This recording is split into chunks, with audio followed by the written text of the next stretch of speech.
ಸ್ವಾತಂತ್ರ್ಯವನ್ನು ಸದೃಢ ರಾಷ್ಟ್ರ ನಿರ್ಮಾಣಕ್ಕೆ ಬಳಸೋಣ. ವೆಂಕಟೇಶ್ ಅಶೋಕ್ ಕಾಟ್ವೆ.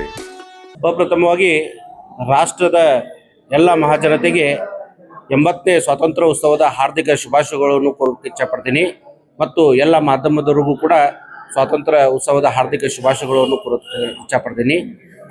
ನಮಗೆ ಸ್ವಾತಂತ್ರ್ಯ 1947ನೇ ಇಸ್ವಿಯಲ್ಲಿ ನಮ್ಮ ಭಾರತ ದೇಶ ಸ್ವಾತಂತ್ರ್ಯಗೊಳ್ತು.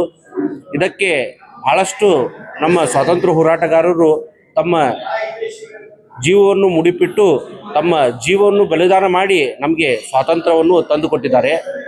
ಅವರು ಒಂದು ತ್ಯಾಗಕ್ಕೆ ಬಲಿದಾನಕ್ಕೆ ನಮ್ಮ ಈಗಿನ ಪೀಳಿಗೆಯ ದೊಡ್ಡ ಕರ್ತವ್ಯ ಇದೆ.